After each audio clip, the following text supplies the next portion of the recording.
Halo Mas Fauzin. Halo, siap. Halo. Assalamualaikum. Waalaikumsalam, Kang Terima kasih Mas Mas. Fauzin. Ini saya di tempatnya Mas Fauzin ini. Jadi Di Kafe Pejuang. Kafe Pejuang. Jadi kita mampir wedangan di Kafe Pejuangnya Mas Iya. Fauzin gitu. Kita Neng ini pedangnya kopi, Kang. oh gitu. Iya. Karena kafe. Iya, karena Karena kafe. kafe. Ya, sempet nongkrong itu Iya, waktu iya, iya. sama Wisnu itu di atas itu. Jadi teman-teman ini kepasan di Jakarta, jadi kepasan kita ngobrol dengan teman-teman yang ada di Jakarta. Ya, gitu. siap. Nah, ini kita bersama Mas Hosin. Nah, nama lengkapnya Mas Hosin siapa, Mas? Ada Muhammadnya atau ada apa itu? Ada nama lengkap, Hah? ada nama panjang, Ya. ada nama pendek. Oh gitu. Mm-mm. Apa aja ini? Karena Nama kenalnya kan Mas Hosin itu, mau lengkapnya apa, belakangnya apa kan mungkin. nama lengkap Muhammad Qauzin Amirullah. Oke. Ya. Nama pendek biasanya dipanggil pakai nama pendek, Qauzin. Oke. Nah, lengkap sudah, pendek sudah, panjang, Gitu Qauzin. ya. N-nya panjang sekali. Panjang sekali. Oke, kita akan ngobrol-ngobrol dengan saya hostnya Arif Sugeng Widodo, Mas. Ini kita podcastnya seringnya kemarin-kemarin di Jogja. Oh, Lah di Jakarta. ini istimewa berarti ya? Ya, di Jakarta ini Mas Hosin yang ketiga. Oh, oke. Jadi kemarin kita sempat 2 kali yang di Jakarta, Mas Hosin ini yang ketiga, dan ini di tempatnya Mas Hosin ini. Oke. Jadi kita ngobrol-ngobrol, namanya mampir wedangan ya, kita ngobrolnya santai-santai, Mas. Siap, siap. Nah, teman-teman wedangers, jadi kita nyebutnya teman-teman wedangers itu. Oh, wedangers. Wedangers gitu. Jadi ada gelasnya, makanya biar wedangers itu kan bangun, Mas. Gitu. Nah, kita akan ngobrol dengan Mas Hosin. Jadi Mas Hosin ini kebetulan juga UGM. Nah, dulu di pertanian ya, kalau nggak salah. Kalau jurusannya apa, Mas? Jurusan perikanan. Perikanan. Iya. Aku golek perikire ra ono. Nemune perikanan. Perikanan. Berarti muridnya Pak siapa ya kemarin ya? Pak Rustadi. Ya, Prof. Rustadi. Prof. Rustadi. Ya benar ya? Oke, saya sempat beberapa kali dengan beliau, Prof. Rustadi. Jadi sekarang bisa ngobrol dengan siswanya, mahasiswanya. Nah, Mas Hosin ini menarik karena beliaunya ini selain memang dulu kita sama-sama UGM ya, beda fakultas. Mas Hosin ini malang melintang di, nanti koreksi ya Mas kalau salah ya, malang melintang di nasional dan juga malah sempat kuliah S2-nya di Amerika gitu. Nah, di nasional ini sebenarnya kalau teman-teman pernah dengar apa namanya gerakan turun tangan, nah beliaunya ini salah satu mungkin ketua pertama atau gimana ya sebutannya ya, ketua gerakan turun tangan itu ketua pertamanya atau apa?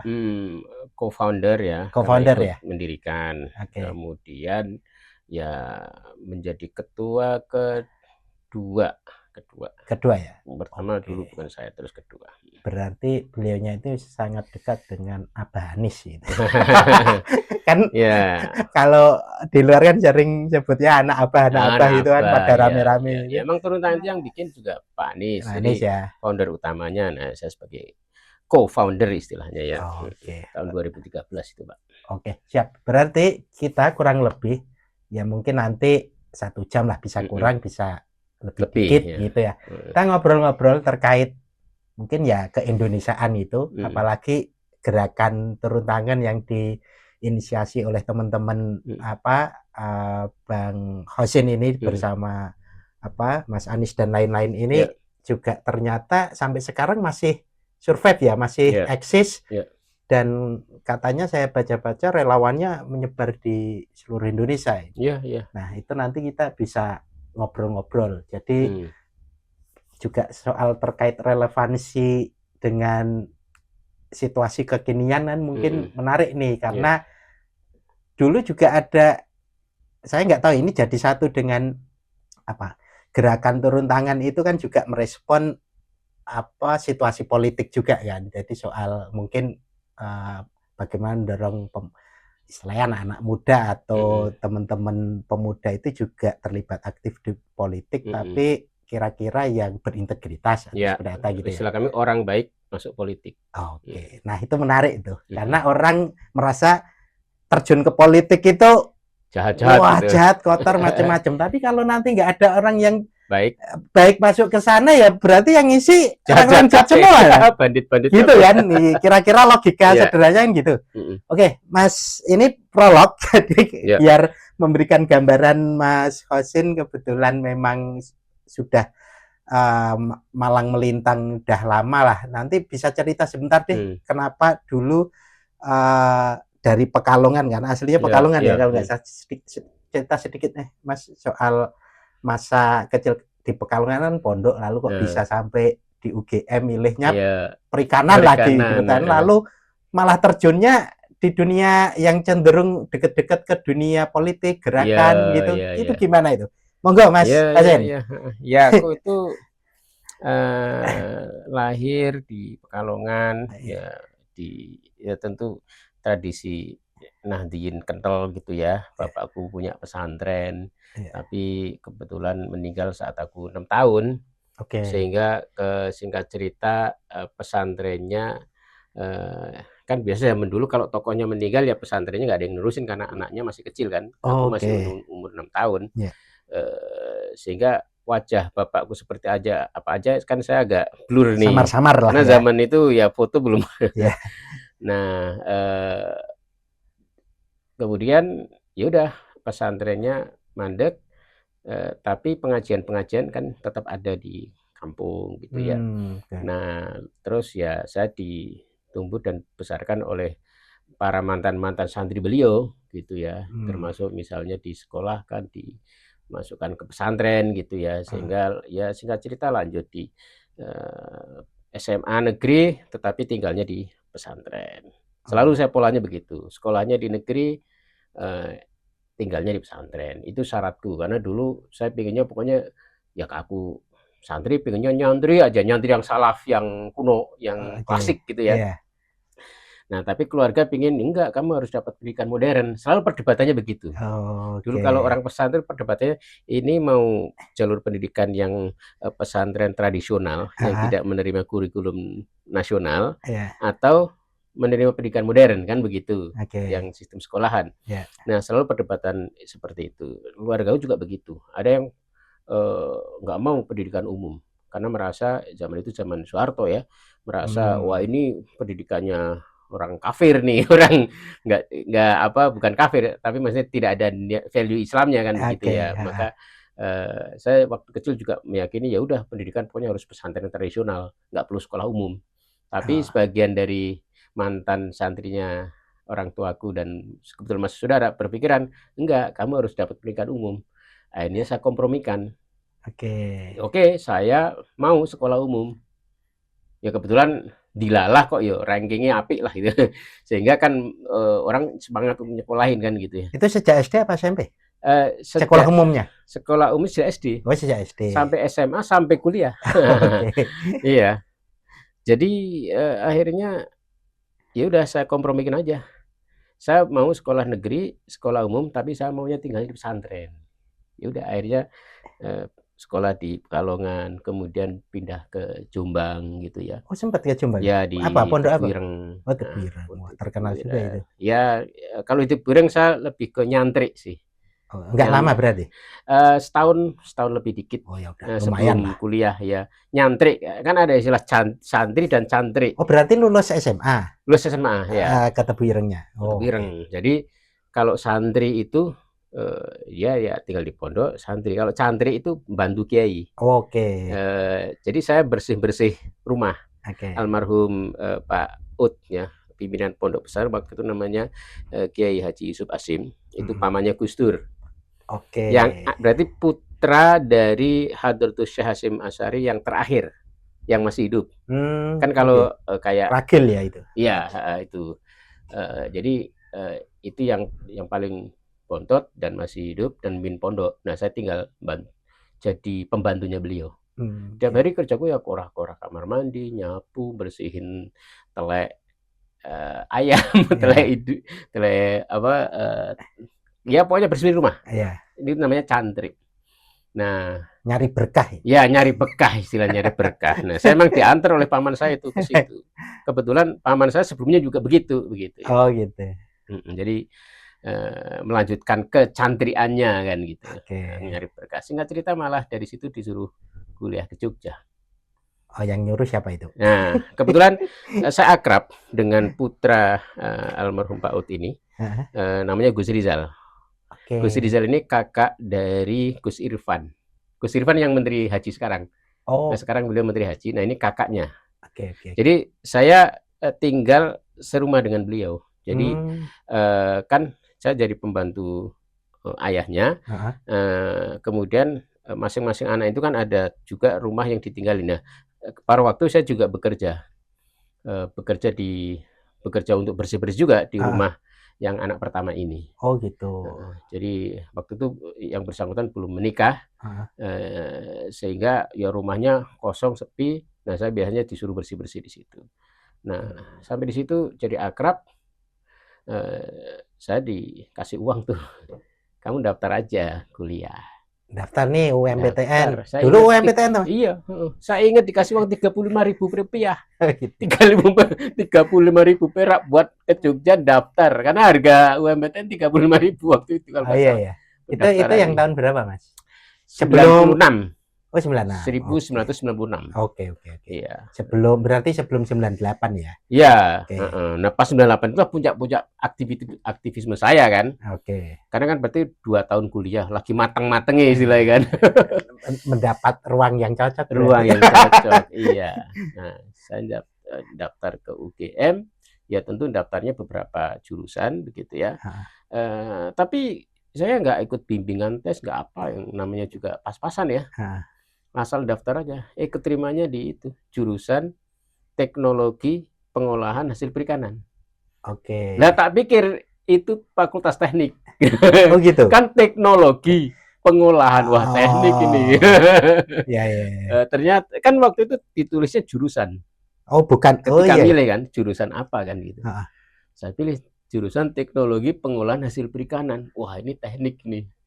Ternyata di bawah fakultas pertanian. Nah, singkat cerita masuk, sudah.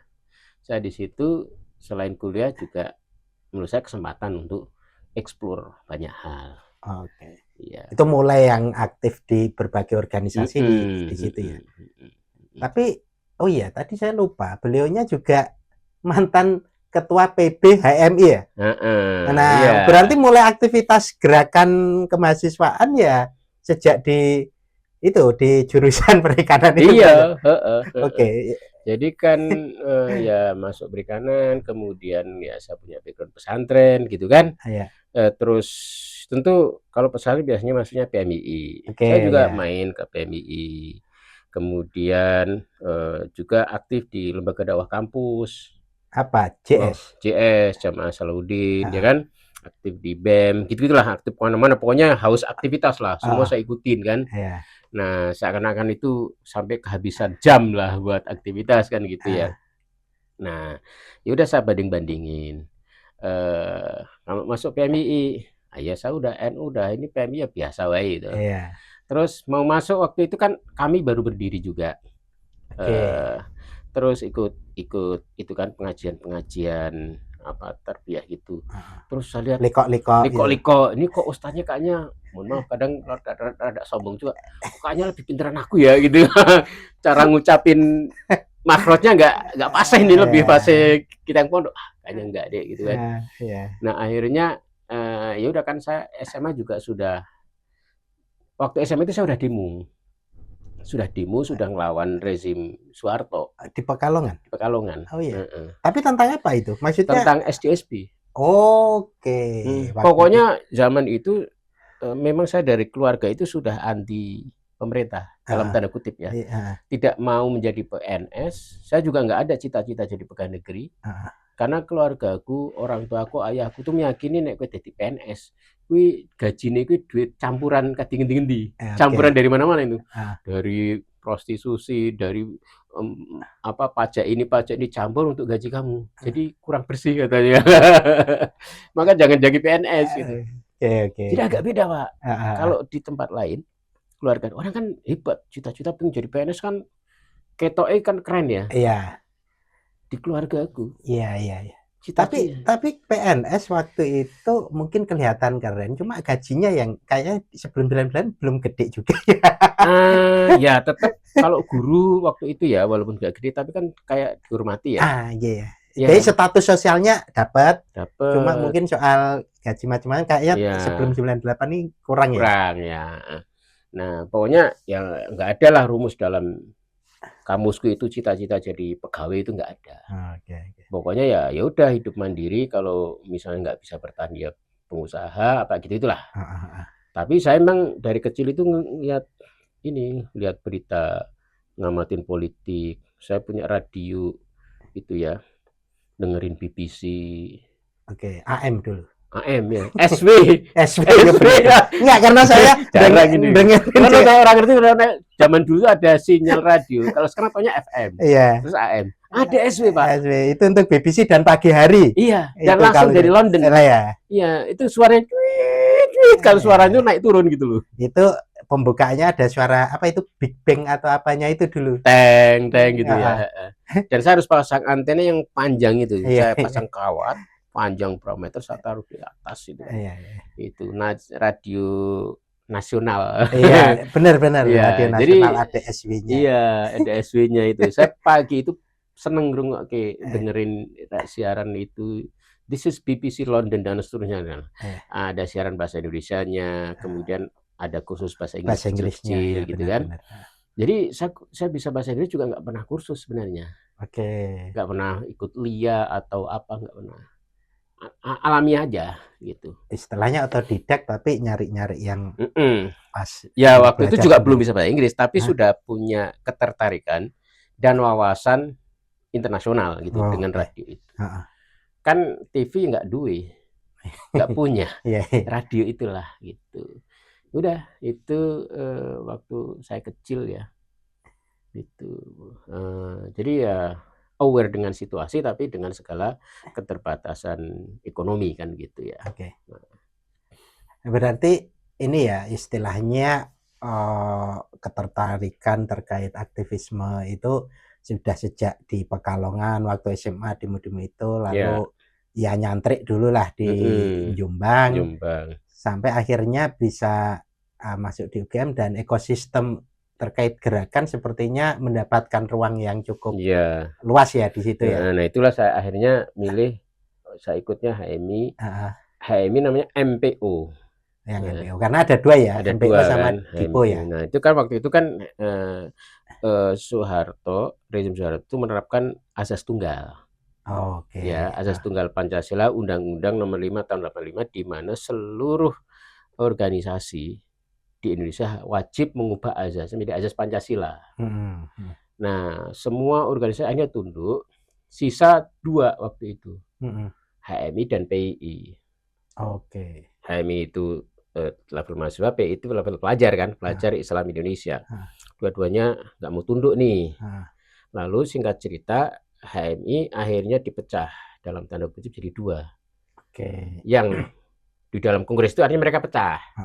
Satunya menerima azas tunggal, mengubah azas jadi Pancasila. Satunya tetap bertahan dengan azas Islamnya.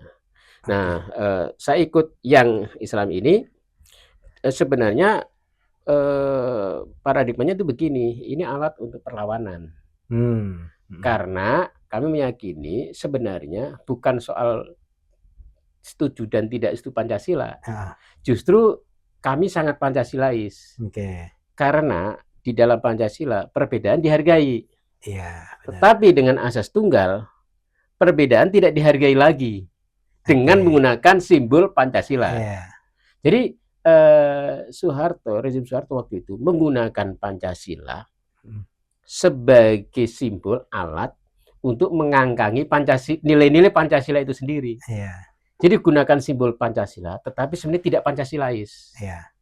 Gitu. Makanya karena kalau simbol tinggal apa namanya, jadi tidak membuka ruang-ruang yang lain. Iya, sama sekarang loh orang berbicara menggunakan jargon demokrasi, tapi sebenarnya kadang tidak demokratis juga. Nah, seperti itu. Sama dengan kita ekonomi Pancasila. Kan jargonnya ekonomi Pancasila, tapi sebenarnya prakteknya ekonomi kapitalis kan gitu. Nah, seringkali begitu. Nah, makanya saya memilih ini dengan sangat sadar. Walaupun tentu dituduh macam-macam. Kan dituduh. Itu tahun berapa berarti? Karena mungkin sedikit bisa digambarkan. Pecahnya. Pecahnya tahun 85 itu. Tapi bibit percaya udah dari 83, 82 itu sudah mulai kan. Gitu, karena kan kanda-kanda HMI-nya banyak di pemerintahan nih, turun gunung ke adik-adiknya kan, lu hargain kanda-kanda dong gitu kan, ikut pemerintah kan gitu. Nah adinda-adindanya ada yang setuju ada yang enggak kan gitu. Nah tetapi saya melihat itu sebagai justru saya ikut yang menentang pemerintah, karena disinilah tempat saya mengkader untuk terbiasa menjadi orang yang independen. Tidak mudah terkooptasi oleh pemerintah kan gitu. Kemudian punya tradisi melawan, punya keberanian untuk berpendapat berbeda kan gitu ya. Nah, itu saya banyak dapatkan dengan aktivisme di HMI yang menolak azas tunggal itu. Padahal waktu itu apa kayak senior-seniornya misalkan Pak Mahfud MD itu sudah pecah belum ya itu? Belum ya? Mereka belum. Oke. Senior-senior banget belum ya? Iya, sudah belum. Mereka biasanya sih ya diundang manapun sih mau. Makanya sampai saat ini istilahnya keluarga alumni HMI itu tetap satu aja ya? Iya, mereka tetap gabung ya? Iya. Kalau alumni mah kalau di HMI itu kalau orangnya sukses dianggap alumni, kalau nggak sukses nggak dianggap Pak. Gitu ya. Oke. Gitu. Nah tapi sisi lain, saya sering dituduh nih, kan aktif di HMI. Saya ketika pulang, wah ini NU kok ikutnya HMI gitu kan. Atau ketika saya pulang kan rumah saya itu kan NU jelas ya, dan melihat Muhammadiyah itu pokoknya inilah anti banget gitu. Pulang itu orang, wah ini muridnya Amin Rais nih pulang kayak gitu. Nggak nyaman dong kita kan. Wah saya kan NU gitu kan. Nah singkat cerita, akhirnya saya ingin dong istilahnya apa? Kalau istilah sekarang itu pingin legitimate, pingin istilahnya apa? Kalau sekarang itu pokoknya kita pingin menunjukkan bahwa kita tetap NU loh gitu kan. Ya kan? Pingin tidak bahwa saya ikut HMI tapi nggak ngelihat NU. Akhirnya saya bikin Pak organisasi baru. Oh gitu? Iya. Yang NU? Yang NU dan pakai simbol NU. Kan nggak mungkin PMI. Saya nggak mungkin ikut, udah ikut HMI kan. Akhirnya saya bikin namanya KMNU Pak. Apa itu? Keluarga Mahasiswa NU UGM. Oh gitu. Jadi sampai sekarang masih eksis, katanya udah gede. Gitu. Tapi anak-anak sekarang jarang yang tahu kalau itu pendirinya saya. Tapi memang diinisiasi di awalnya dari UGM? Iya, dari UGM. Waktu itu dari UGM, kemudian ada UNY. Kita kembangkan sampai ke Bogor. Karena kan saya punya adik juga, lulusan Tebireng. Adikku ikut HMI juga. Adikku yang nerusin KMNU ini gitu. Jadi kegiatannya non politis. Tahlilan, sholawatan gitu. Nah, akhirnya kita yang anak-anak NU yang menyebar di berbagai tempat. Kalau PMI kan jelas NU, tapi misalnya ada yang aktif di kami, ada yang di HMI apa itu ketemunya di KMNU ini. Gitu. Karena ya, maksudnya kadang kalau kita ketemu dengan teman-teman yang berbeda organisasi entah Gemen, apa itu nanti tarikannya ke ini. Afiliasinya ke partai mana nih? Iya, betul. Oh, PMI cenderung ke PKB. Ini Gemeni mungkin cenderung ke PDIP. HMI yang dulu mungkin agak ke Golkar. Mungkin sekarang mungkin udah agak nyebar, tapi itu pun beberapa juga mulai ada yang nyebar. Kami ke PKS. Iya, benar gitu. Nah, itu kadang istilahnya kalau pas ngumpul-ngumpul itu kadang ini guyonannya kan ngobrol. Iya, dan itu kebawa kadang sampai tua ya. Iya kan? Padahal ya mestinya ya udah cair aja gitu. Iya, benar betul. Nah, ini Mas, kan di UGM ya, kita masih ngobrolin di UGM. Nah, itu kan proses gerakan kan waktu itu namanya gerakan reformasi 98 kan Mas Hosin lagi pas tadi disinggung lagi pas panas-panasnya 2 tahun itu kan pas posisi kalau orang pas lagi di organisasi itu di tengah-tengah karir puncak gitu. Jadi maksudnya lagi mateng-matengnya gitu. Tapi belum megang posisi puncak biasanya kalau 2 tahun itu. Mungkin setelah 3-4 tahun megang posisi organisasi ketua atau macam-macam gitu ya. Betul. Nah, tapi itu kan udah 2 tahun itu.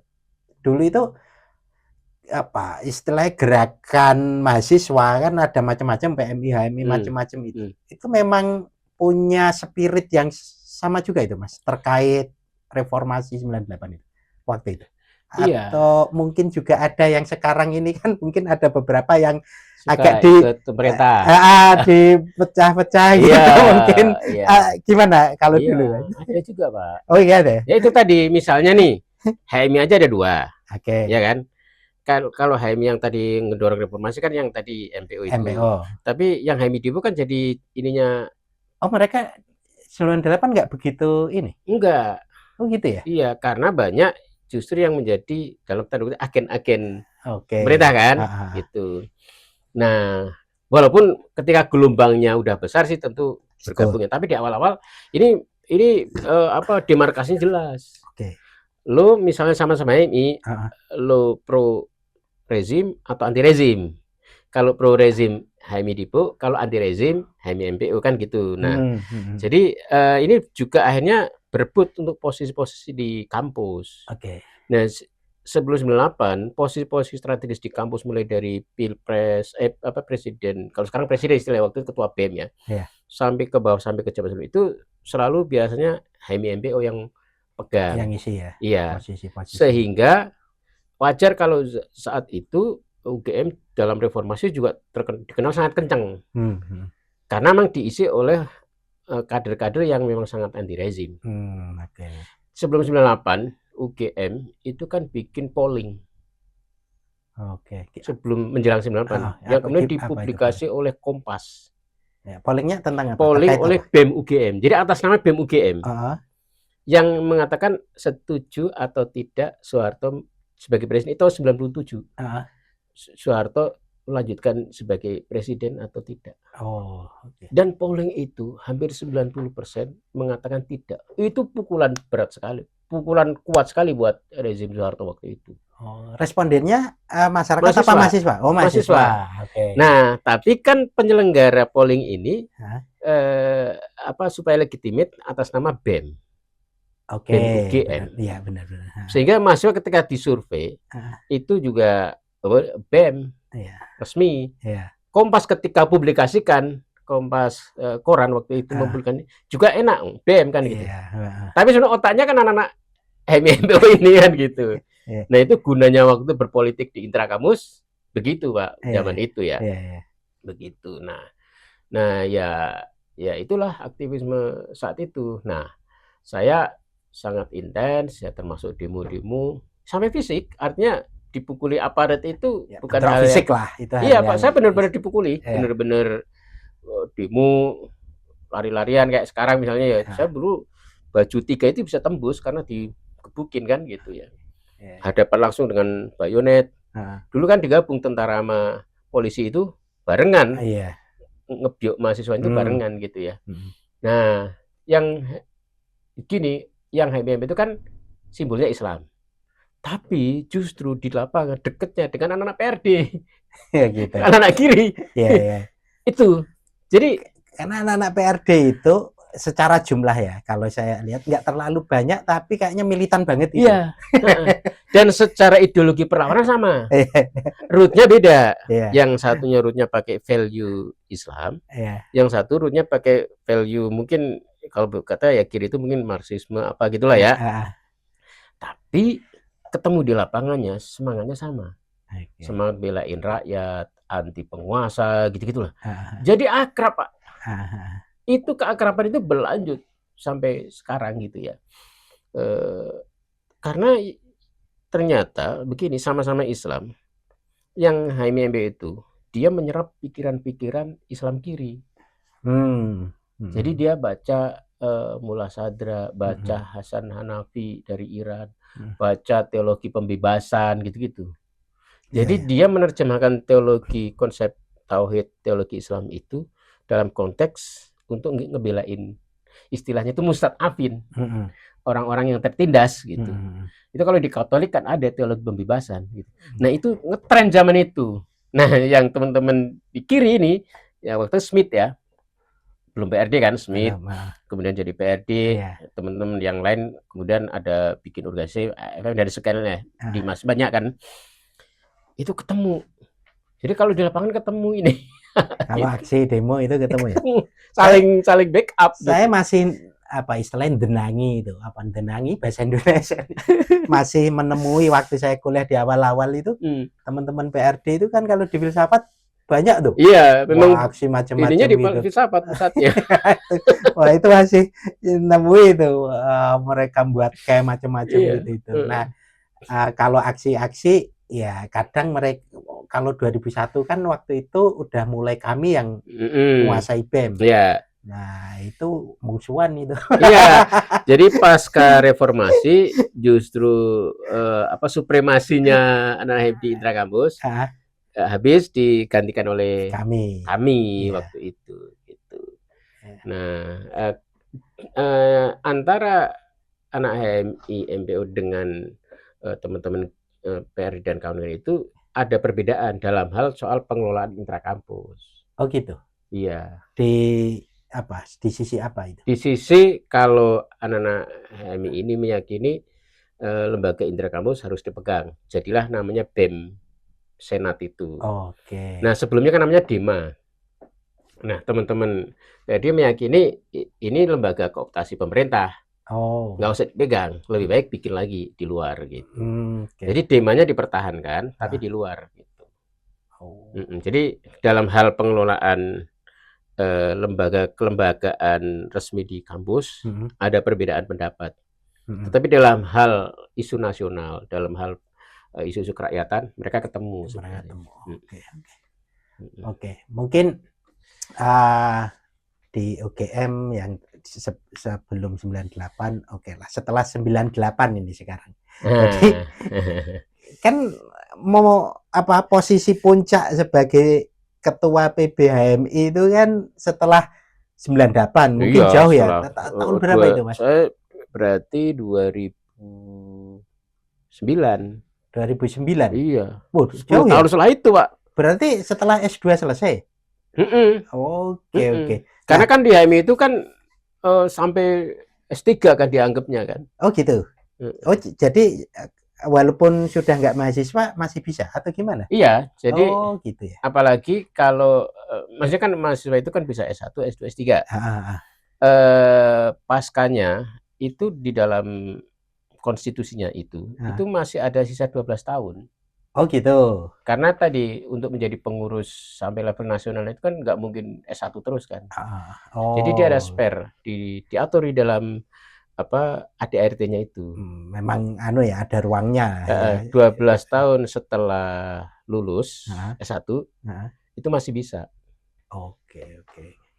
Makanya itu di 2009 itu ya. Nah, ini karena kan waktu itu kan mungkin diskursusnya cenderung masih di level lokal UGM, walaupun isunya pasti nasional dan mungkin internasional karena isu kapitalisme macam-macam mungkin gitu. Tapi ruang aktivismenya kan masih di sekitaran UGM. Nah, setelah itu mulai mengarah kok sampai ketua PBHMI itu gimana? Sebelumnya kan S2 dulu tuh. Nah, ini mungkin tarian ke situ dulu deh. Kan lulus tuh. Lulus itu langsung S2 dulu atau gimana, Mas? Iya, atau jadi gimana? Sebenarnya gini, ya kan dunia saya tidak hanya HMI ya. Maksudnya saya juga punya aktivisme di bidang sesuai dengan akademis saya di bidang pesisir, di bidang kelautan, kan gitu-gitu ya. Jadi ya tidak selalu di HMI gitu enggak. Jadi ya saya punya aktivitas banyak. Nah, salah satu aktivitas saya itu kan di bidang isu-isu kelautan. Karena sesuai jurusan. Dan saya jadi pengurus Himapikani. Himpunan Mahasiswa Perikanan Indonesia. Jadi waktu itu kalau boleh bangga, saya adalah salah satu yang waktu itu paling getol, sampai demo-demo, audiensi ke DPR untuk mengusulkan namanya Kementerian Kelautan dan Perikanan. Oh, karena itu belum ya? Waktu itu Karena nggak ada. iya, karena masih jadi satu di Kementerian Pertanian mungkin ya? Iya. Jadi saya waktu itu yang terkait dengan akademik saya sebagai mahasiswa jurusan Kelautan dan Perikanan, saya punya idealisme. Indonesia ini nggak akan pernah maju kalau isu-isu tentang sektor kelautan perikanan itu masih di bawah pertanian. Nah, sehingga di level nasional, saya punya idealisme itu. Indonesia harus punya menteri sendiri yang ngurusin laut dan perikanan. Di level UGM, saya termasuk yang ikut ngomporin demo dan mengorganisir buka fakultas perikanan, lalu gagal. Sampai sekarang masih di bawah pertanian. Tapi saya salah satu otaknya sebenarnya. Karena dulu ini udah mau fakultas sendiri, tapi nggak jadi sampai sekarang. Iya. Nah, mohon maaf ini yang Pak senior-senior di Fakultas Pertanian. Saya waktu itu pengen bikin negara sendiri, pengen sersi. Nah, singkat cerita, ya udah di level nasional berhasil. Bersama dengan organisasi lain ya. Kita audiensi ke Komisi 4 kalau nggak salah waktu itu. Kita diuntungkan karena Gus Dur jadi presiden, lalu Gus Dur langsung ketok palu. Oke, zaman Gus Dur ya. Iya. Itu ya. Makanya waktu itu tokoh-tokoh seperti Pak Romin Dahuri, Pak Sarwono, itu saya walaupun masih mahasiswa udah akrab dengan mereka. Nah, itu karena saya menjadi salah satu ketua dari Himpunan Mahasiswa Perikanan se-Indonesia. Gitu. Gitu, Pak. Nah, singkat cerita kan aktivitas di bidang inilah yang kemudian menjadi portofolio lah ya. Singkat cerita namanya aktivis lulusnya lama. Di HMI udah nggak aktif, tapi di pesisir saya masih aktif. Nah, di pesisir selatan saya punya forum komunikasi masyarakat pesisir selatan. Forum komunikasi masyarakat pesisir selatan. Jadi kan gini, antara Cilacap sampai Jogja itu ada sekitar 110 km panjang pantai. Yang itu 10 km panjang pantai.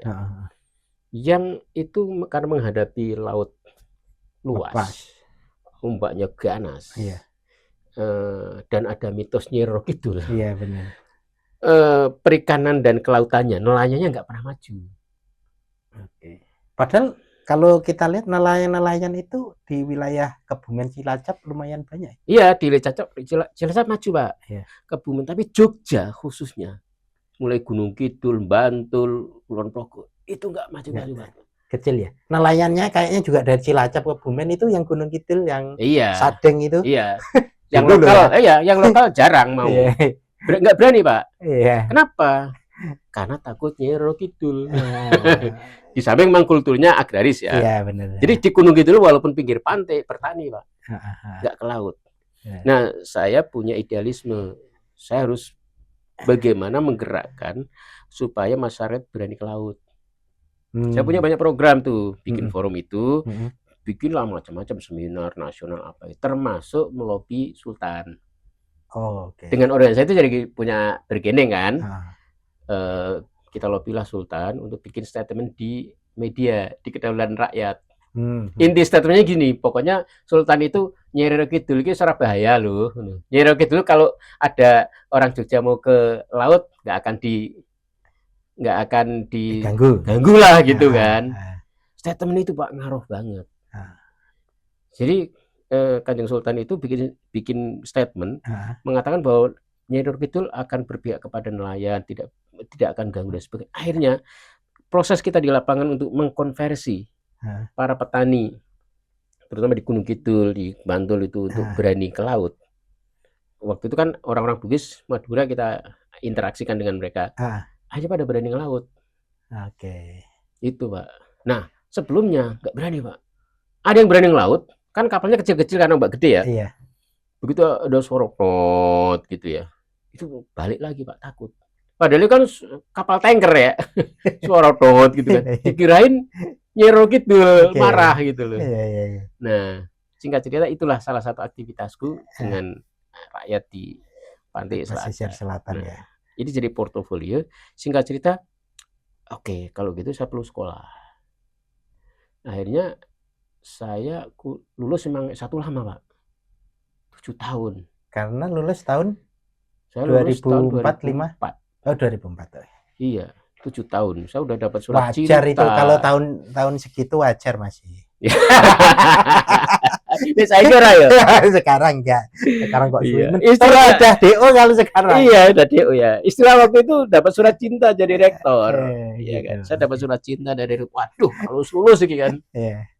Nah, tapi saya justru akhirnya ya udah pokoknya ujian saanane lah ya. Yang penting lulus. IP ku wis barangkali amburadul lah ya. Nasib 2 koma gitu. Tapi dilala waktu ada peluang beasiswa yang tidak melihat nilai, Pak.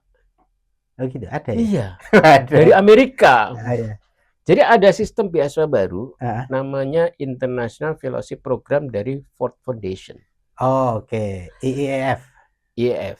Ya. Nah, di situ kriteria pelamarnya tidak harus pakai IP. Tidak harus pakai bahasa Inggris. Iya. Kriteria utamanya adalah aktivis. Aktivis. Tidak segera aktivis yang membela kaum marginal. Kategorinya kaum marginal ya. Atau berasal dari kaum marginal. Nah, kan kira-kira gini, saya dari Jawa tidak dianggap marginal. Saya laki-laki kan gitu. Kan yang dianggap marginal misalnya dari daerah terpencil, ya kan? Kemudian kadang perempuan atau difabilitas. Saya enggak semua. Tapi kan saya pejuang kaum marginal, memperjuangkan tadi pesisir dan sebagainya. Saya lamar itu, Pak. Jadi ngelamar, bahasa Inggris pas-pasan, IP ku itu, Pak. Kalau kira-kira kalau buat ngelamar PNS enggak tembus lah gitu. Kalau dulu kan minimal 275. Nah, iya. Itu aku enggak tembus itu. Nah, ya udah. Lamarlah situ kan. Ternyata dalam proses wawancara panjang itu setahun nih. Jadi saya udah keterima sebelum saya lulus.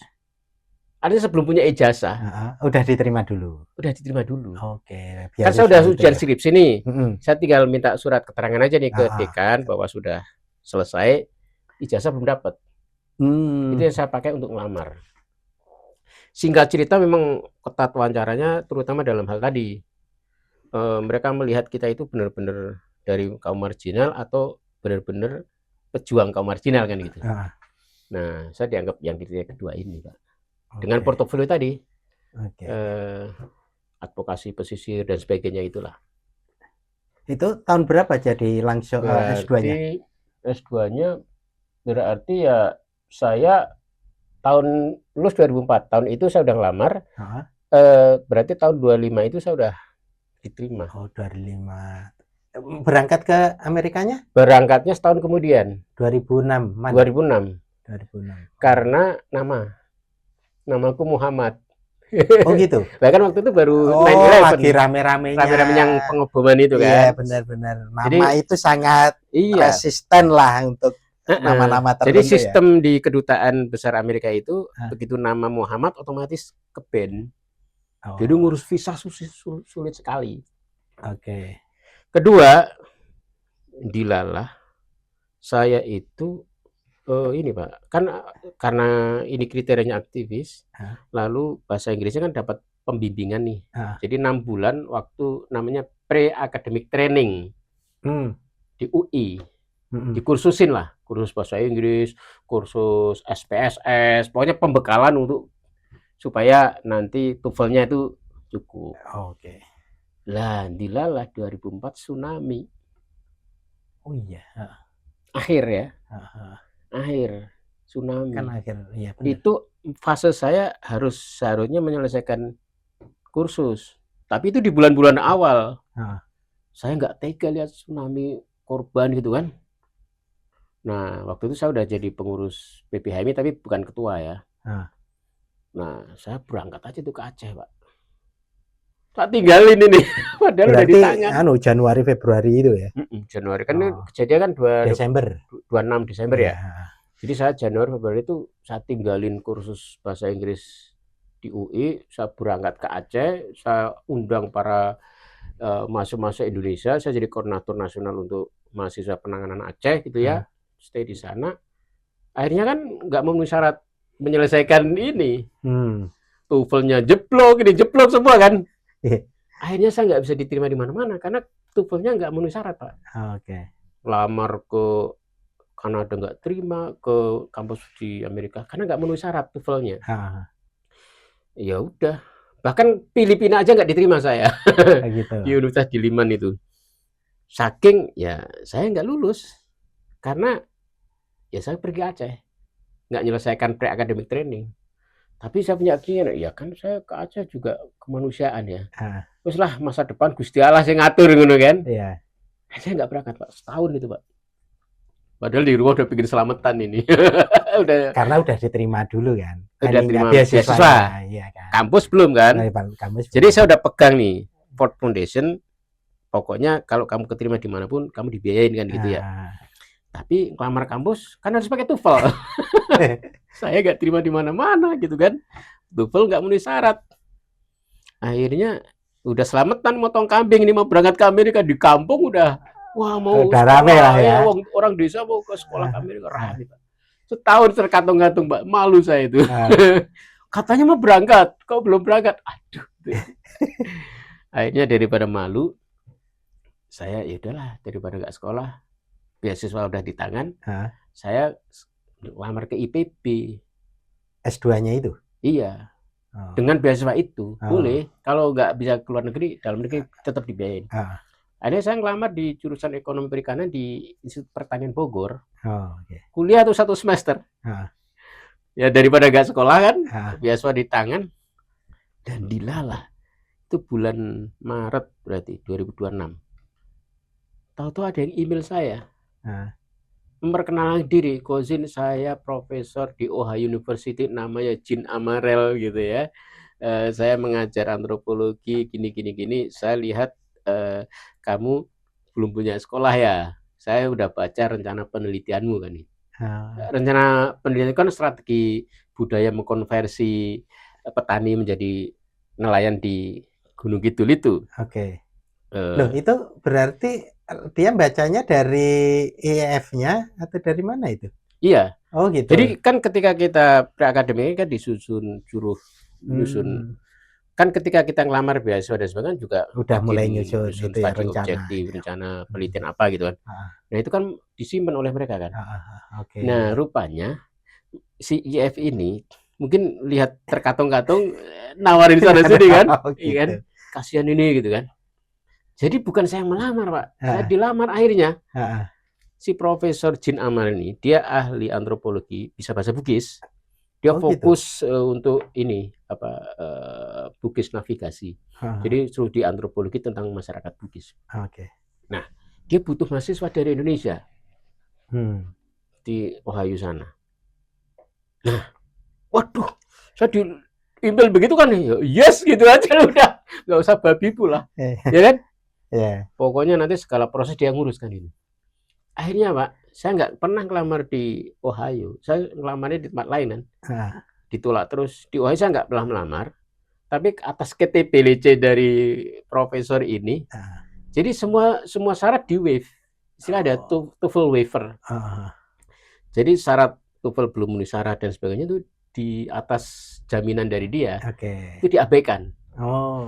Diabaikan. Berarti sangat kuat ya posisi profesor kalau di Amerika sangat kuat.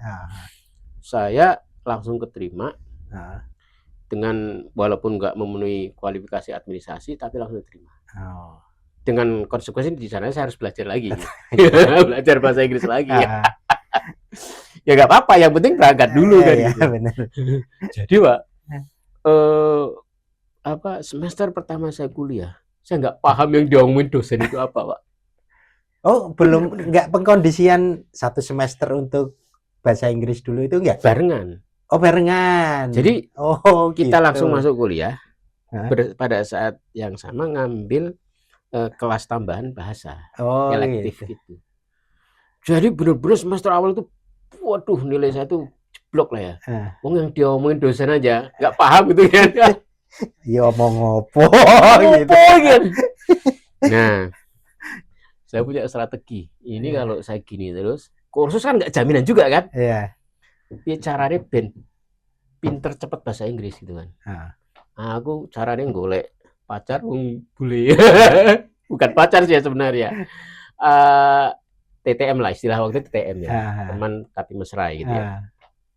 Jadi di kelas itu kan karena ini kelas-kelas tentang ASEAN, kelasnya kan jurusan studi Asia Tenggara nih.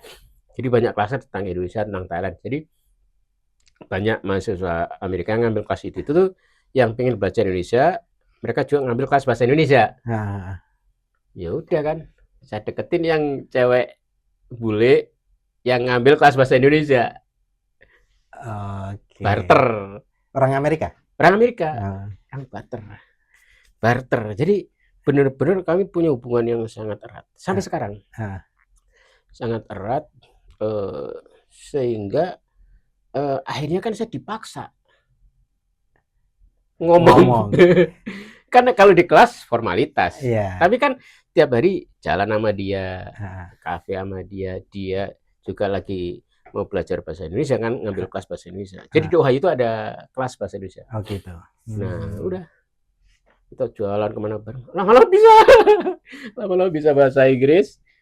Mulailah itu istilahnya apa namanya, rebound ya. Saya punya pikiran kalau S1 saya IP-nya itu jeblok, saya harus balas dendam gitu kan ya. Tapi ngejar Pak, IP saya di atas 3. Yang semester pertama? Semester pertama jeblok. Oh jeblok, bener-bener jeblok. Tapi kan bisa saya ulang. Ngambil lagi, tadinya dapat C, saya ambil lagi dapat B atau A gitu kan. Jadi saya selalu berarti aman itu ya. Kerja keras sekali,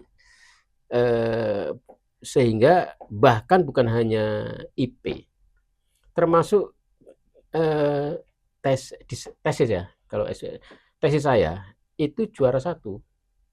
Jadi kalau di kampus UI itu ada setiap akhir tahun itu ada kompetisi riset, display gitu ya, dari berbagai fakultas. Nah, nanti ada kategori juara per masing-masing kategori.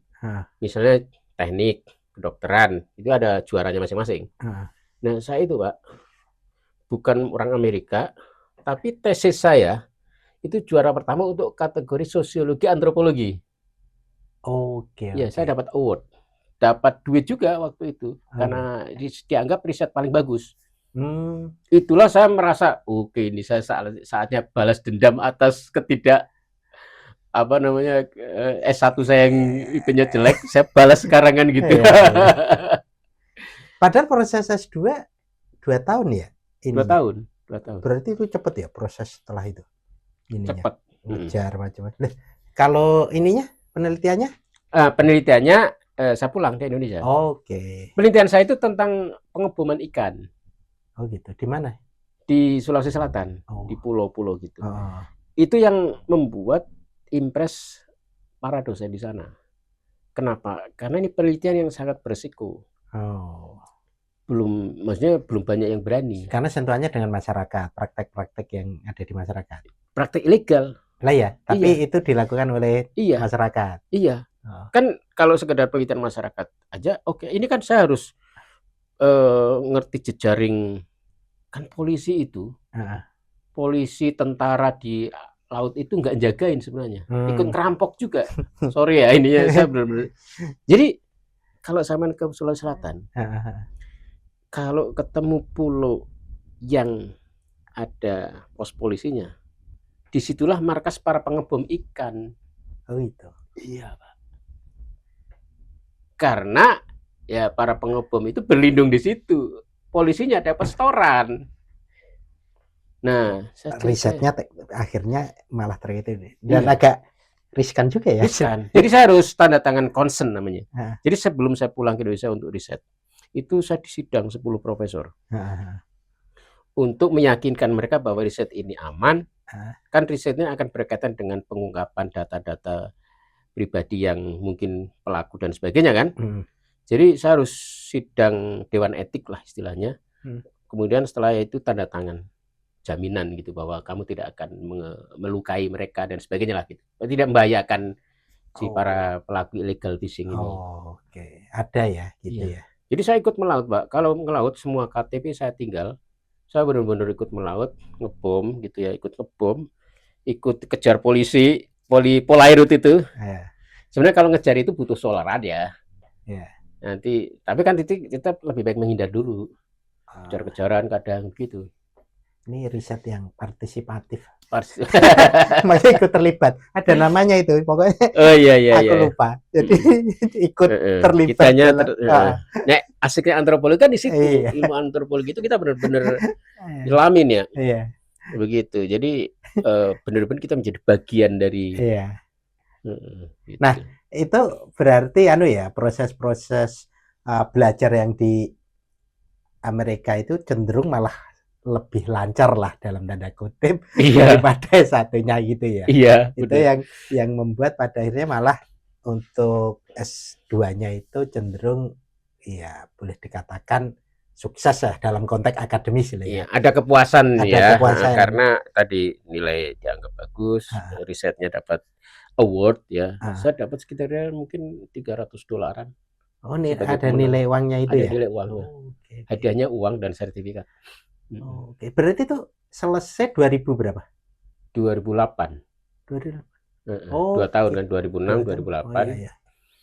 Nah, itu yang akhirnya setelah itu jadi ketua PBHMI. Iya, jadi ketua PB itu sebenarnya kecelakaan kan. Itu tahun berapa ketua PB itu? Ya 2009. Oh ya langsung ya berarti ya?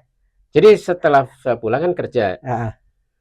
Gaji udah langsung tinggi kan, namanya lulusan Amerika kan. Jadi saya tuh nggak ada keinginan jadi ketua PP. Ngapain gitu kan, capek-capek, gaji udah tinggi.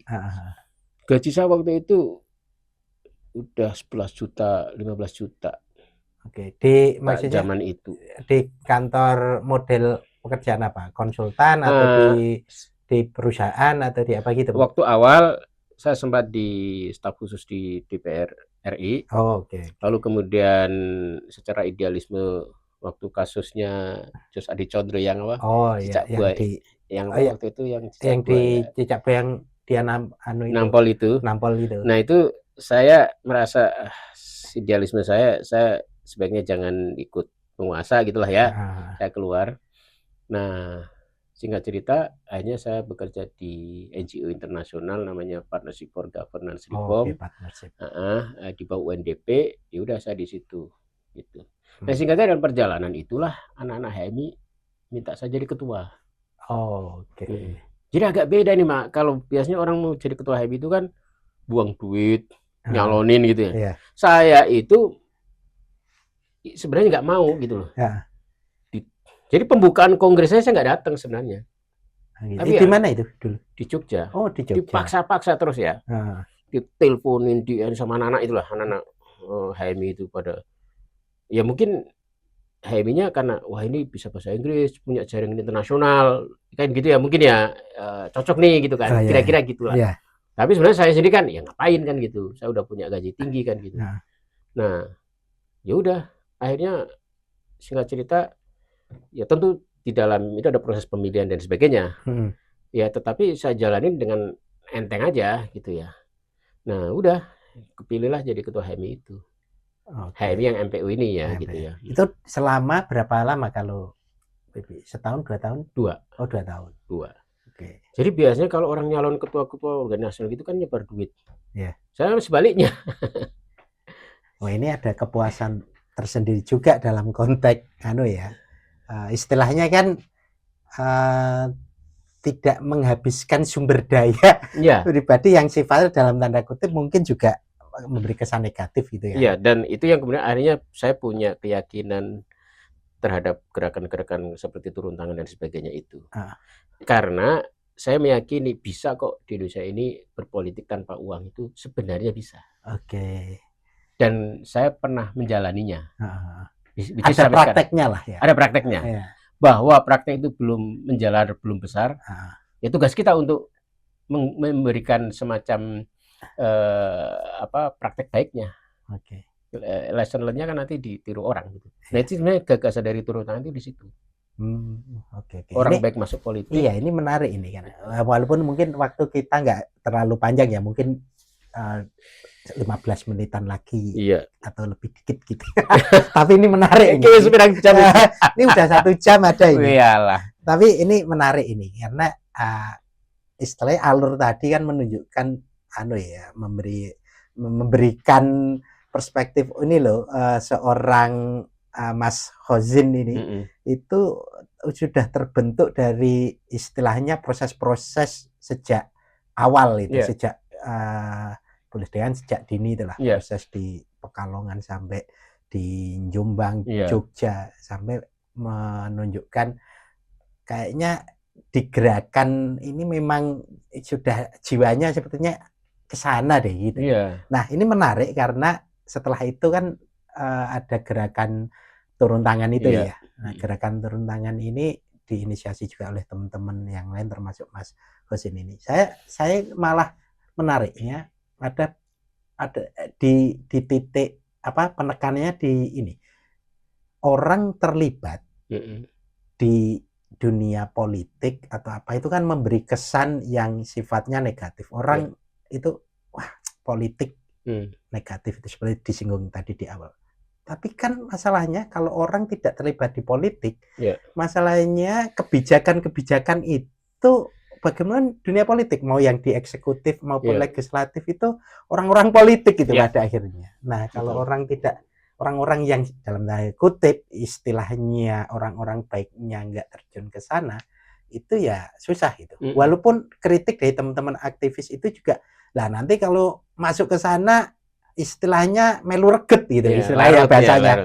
Istilahnya nanti kena istilahnya larut tadi atau kecipratan istilahnya. Nah, itu kan menjadi dinamika istilahnya ini bagusnya gimana nih. Nah, tapi ini gerakan ini menarik. Nah, itu gimana Mas melihat konteks keindonesiaan gini? Orang akhirnya sebenarnya gimana sih, mau mestinya ikut ke politik atau malah enggak, aku enggak mau ke politik, biar orang lain aja karena aku enggak mau terlibat hal-hal kotor macam-macam misalkan gitu. Itu akhirnya gimana dalam perspektif yang sudah sudah terlibat dalam gerakan turun tangan yang saya kira itu untuk menjebatani orang-orang baik untuk bisa ke dunia politik. Gimana itu Mas? Ya, kan sesuai namanya turun tangan ya. Lawan katanya turun tangan kan urun angan. Iya kan? Iya kan? Tinggal tambahin 2T jadi turun tangan. Tapi dua perbedaan kata ini itu signifikan. Kebanyakan kalau mau enak, mau enteng, yang seperti sampean bilang tadi, udahlah saya nggak mau regetnya, saya urun ide aja kan gitu. Saya nggak mau masuk politik, ya kan? Itu bagian reget-reget gitu kan. Tapi kalau ada duit saya juga mau juga dong kerja profesional dan sebagainya kan gitu ya. Kira-kira kan gitu ya. Pengen hidup sejahtera ya iya dong. Gitu. Tapi saya nggak mau masuk ke politik. Gitu. Kemudian ketika ada politik yang boros-borosnya kita teriak-teriak kan gitu ya. Paling enak kan begitu. Kita nggak ikut regete tapi bisa menikmati kan gitu. Itu namanya urun angan. Nah, kebanyakan masyarakat kita di situ. Karena takut tadi ketika masuk politik, lah terus kalau mau gini terus kapan Indonesia majunya?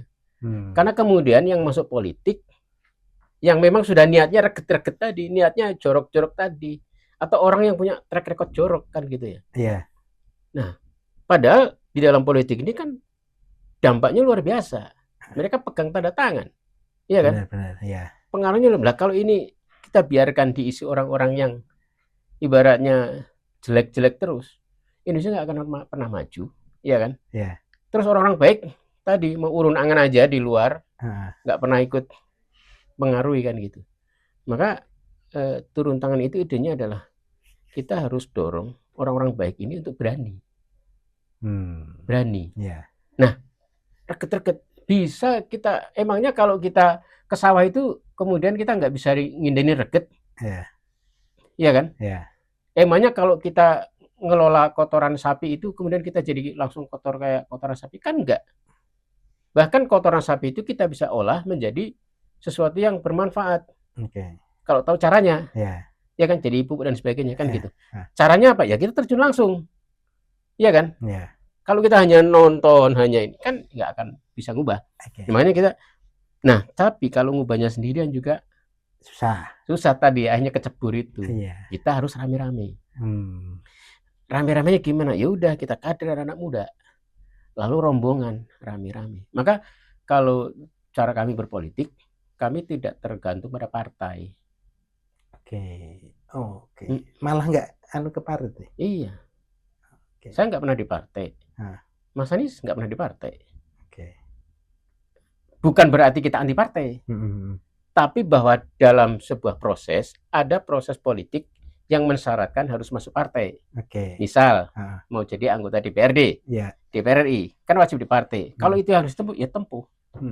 Sebenarnya partai manapun, ya silakan aja. Maka kalau dilihat anak turun tangan itu partainya variatif. Bahkan ketika Anies Baswedan jadi gubernur, partai yang polong oposisi adalah PSI. Tapi anak-anak turun tangan sebagian sebenarnya ada di situ. Gitu. Iya. Jadi salah satu pengurus-pengurus PSI sampai sekarang sebagian anak-anak kita juga. Karena kami yakini yang penting orangnya. Partai ini kan alat. Sama juga politik itu jangan dijadikan sebagai tujuan, sebagai alat, sebagai sarana. Tujuannya apa? Tujuannya adalah kita ingin membawa misi soal keadilan sosial, soal perbaikan Indonesia. Itu kan tujuan. Tapi banyak yang menjadikan politik itu tujuan. Nah ini yang saya sayangkan. Akhirnya karena politik tujuan, dia gunakan segala cara.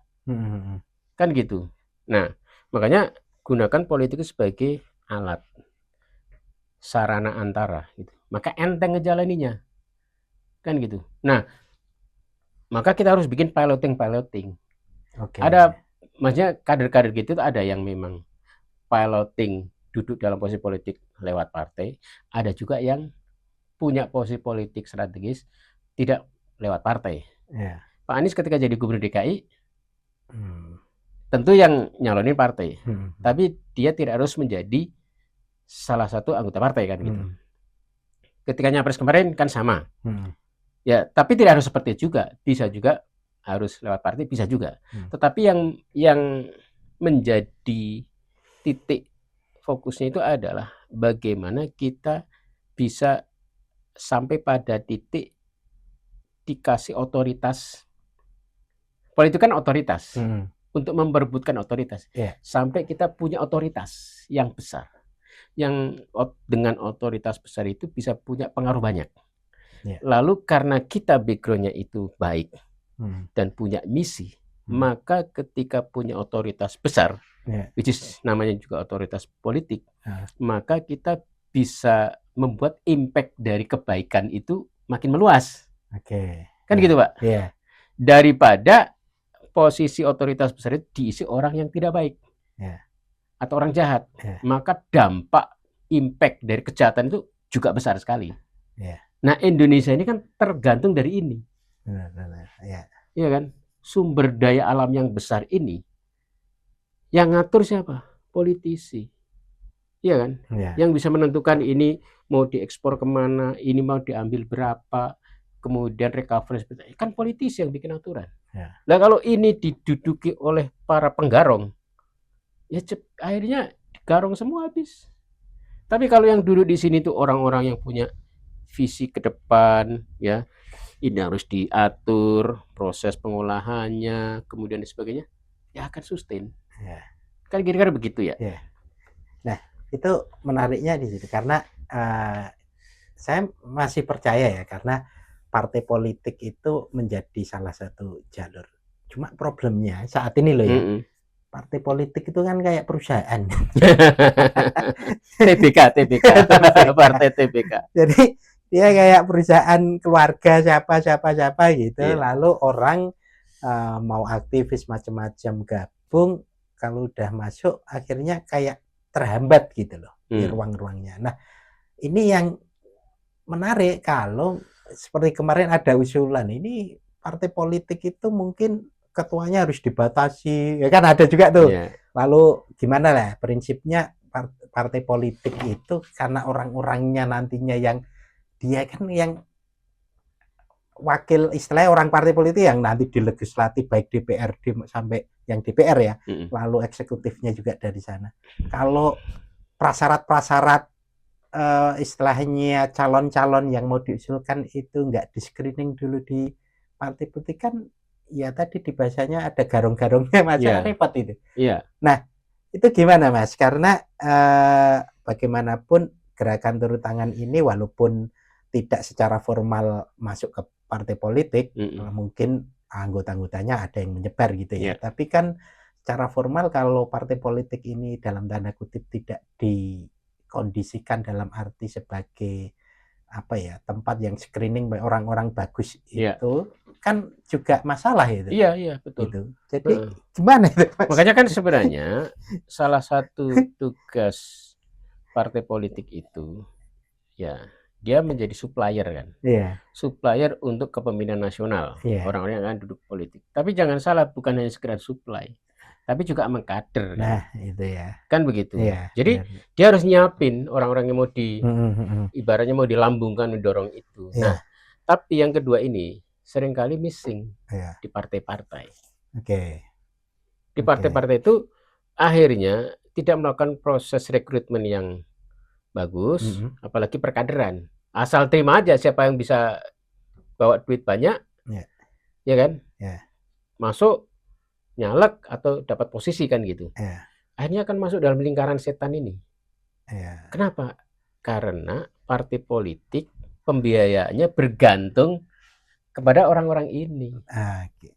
Yang mereka butuhkan penting menang sih gitu ya. Yang penting menang dulu, makanya yang paling populer wis mbuh kuwi dia portofolionya mungkin nggak terlalu bagus dalam artian mungkin bersih, mungkin dia punya visi yang bagus atau nggak penting deh populer angkat. Gitu. Nah, itu populer, jadi problematik. Atau store duit oke.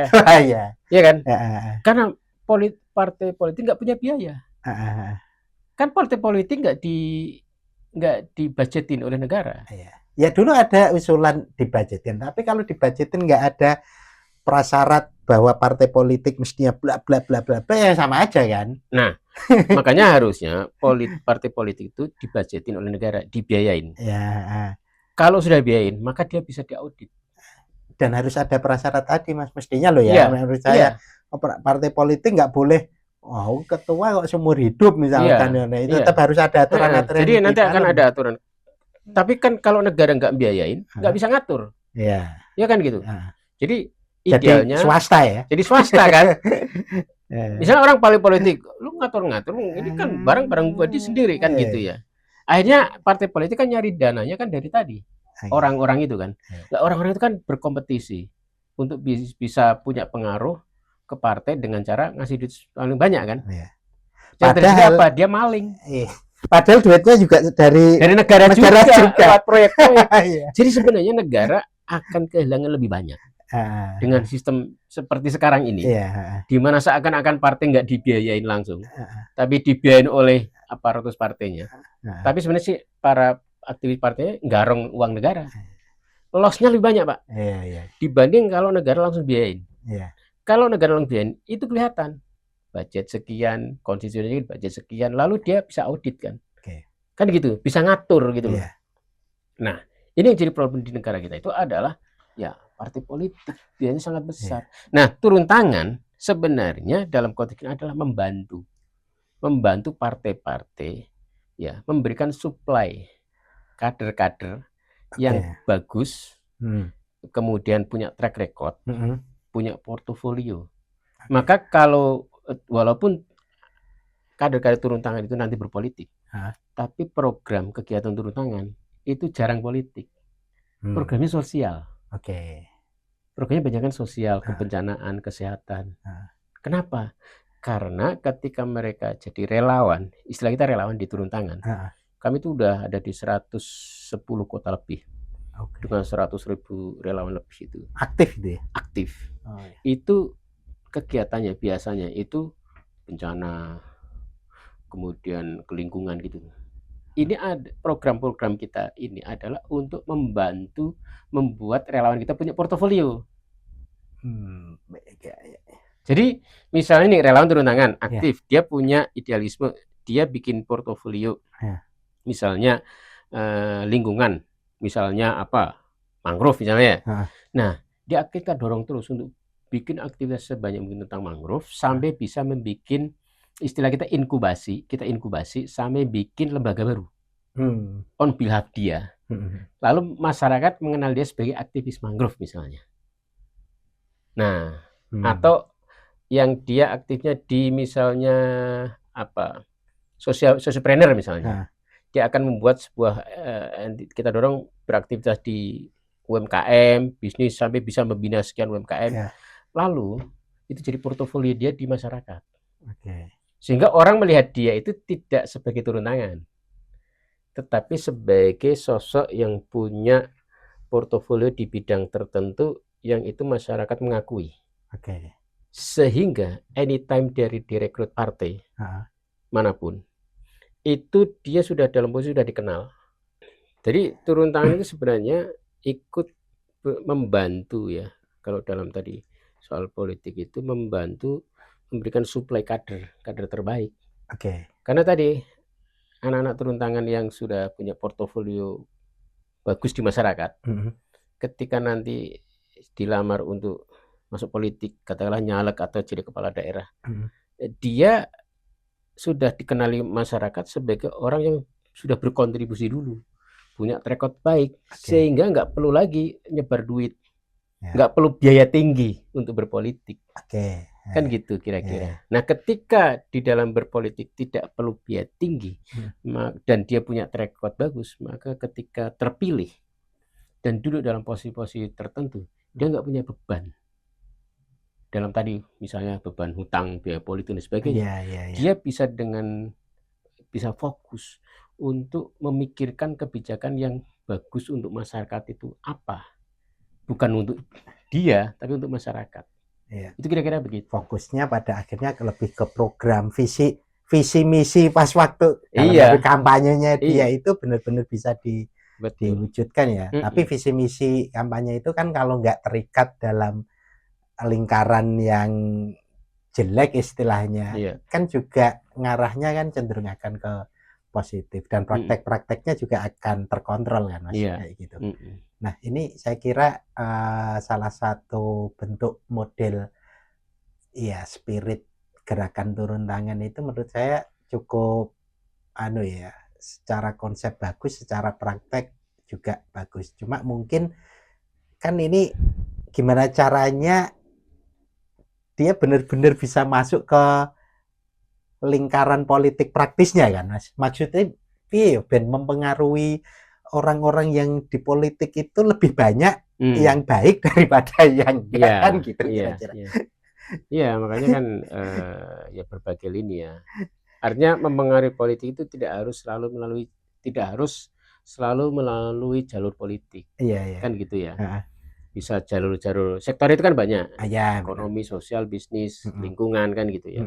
Jadi ya berbagai sektor itu kita harus supply dengan anak-anak muda progresif yang punya tidak hanya sekedar niat baik tapi juga sudah punya track record baik kan gitu. Sebenarnya kan termasuk orang kritik itu kan juga sebenarnya itu bisa jadi bentuk turun tangan juga tahu orang kritik. Dan kan sekarang kritik tanpa solusi lalu perdebatannya kayak Rocky Gerung kritik mosok harus pakai solusi yang mengkritik udah bagus diminta solusi ya. Memang kita dibayar situ ya istilahnya kalau dalam plus kan begini kita nggak bisa ngasih yang punya kekuasaan ente yang punya otoritas seluruh gitu kan. Kalau kita punya otoritas kita bisa ngasih solusi. Lah kita nggak punya otoritas gitu ya. Ya bisanya kritik kan tapi kritik itu adalah bagian dari kita cinta.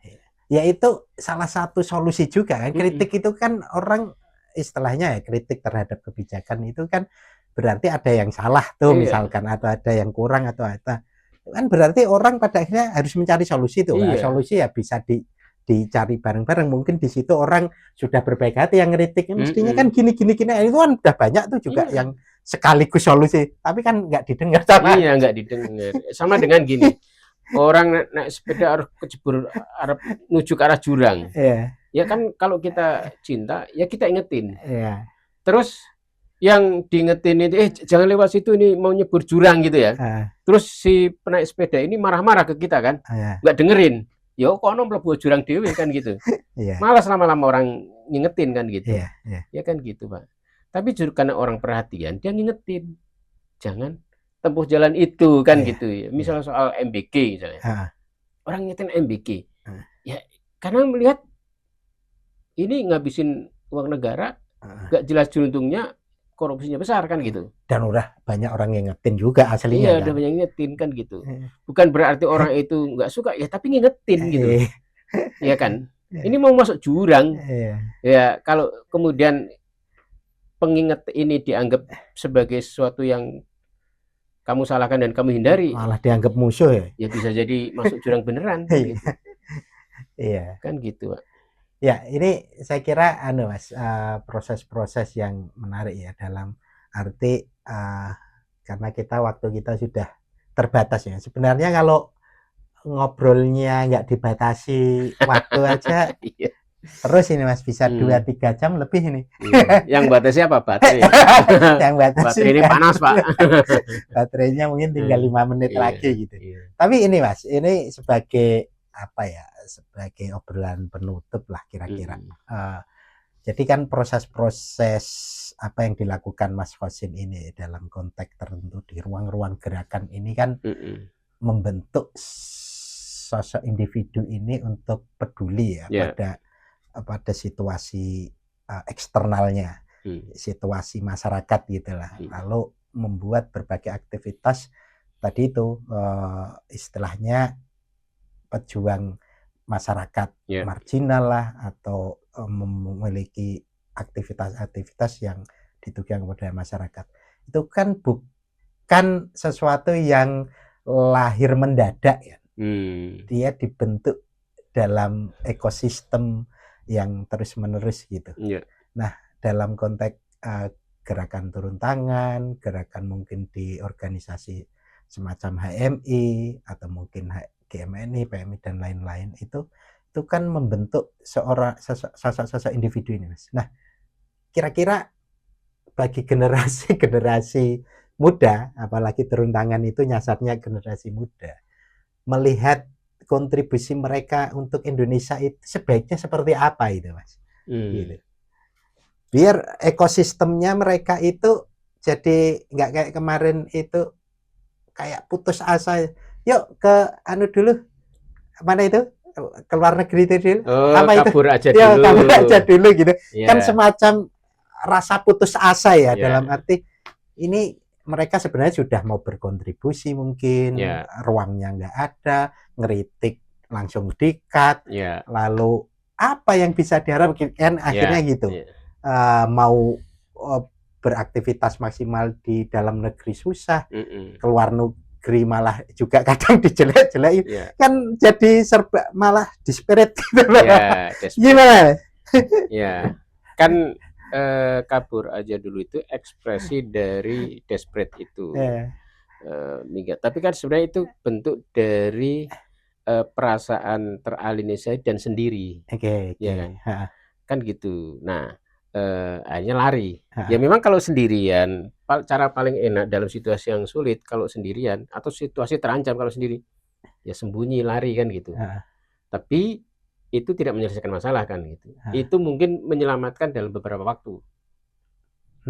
Tapi kan ya si lawan besar ini masih ada terus kan gitu ya. Iya, benar. Nah, kalau hanya lari begitu aja sembunyi, nggak nyusun kekuatan, selamanya akan tertindas.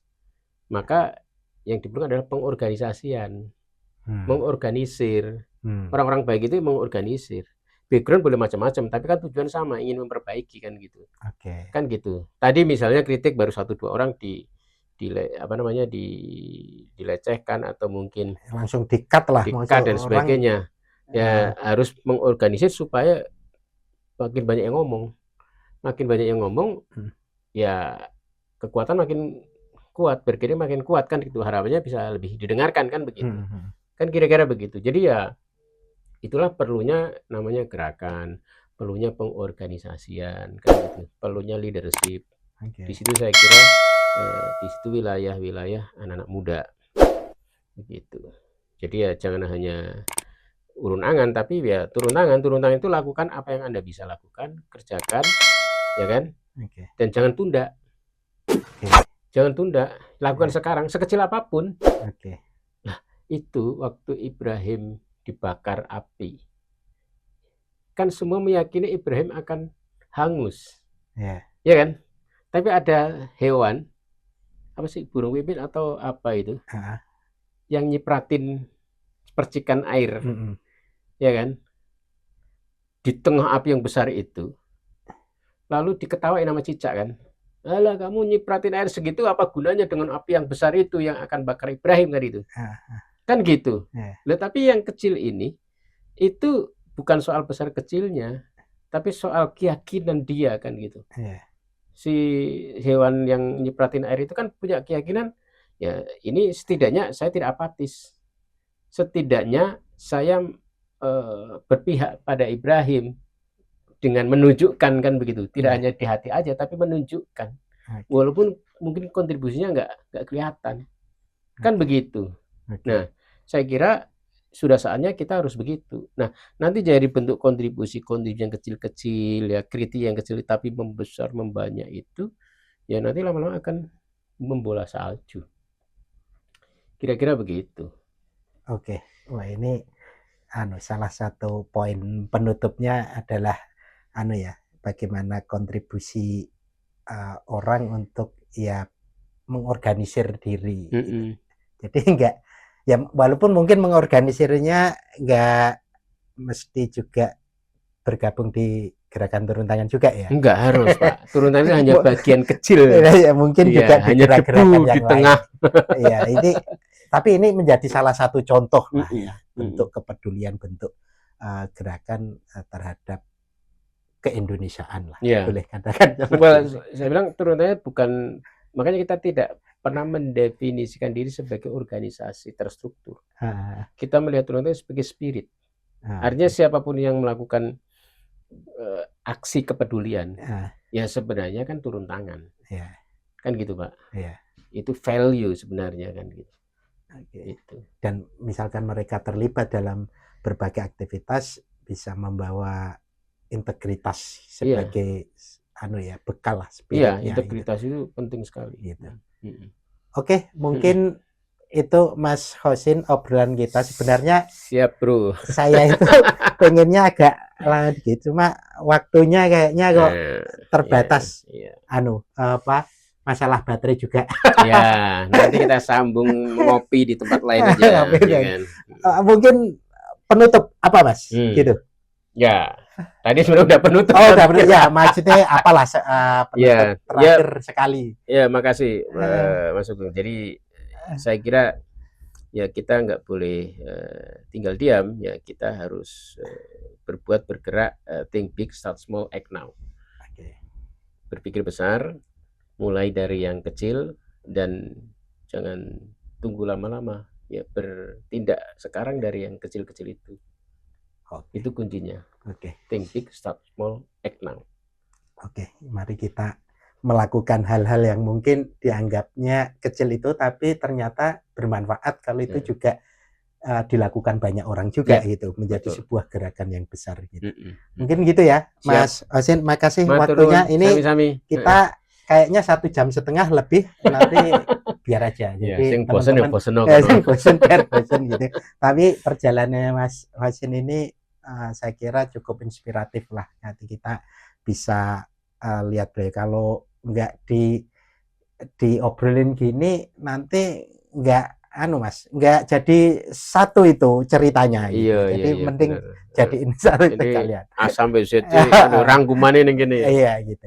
Mungkin gitu ya. Makasih Mas Hosin. Terima kasih teman-teman Wedaners semua. Assalamualaikum warahmatullahi wabarakatuh. Waalaikumsalam warahmatullahi wabarakatuh.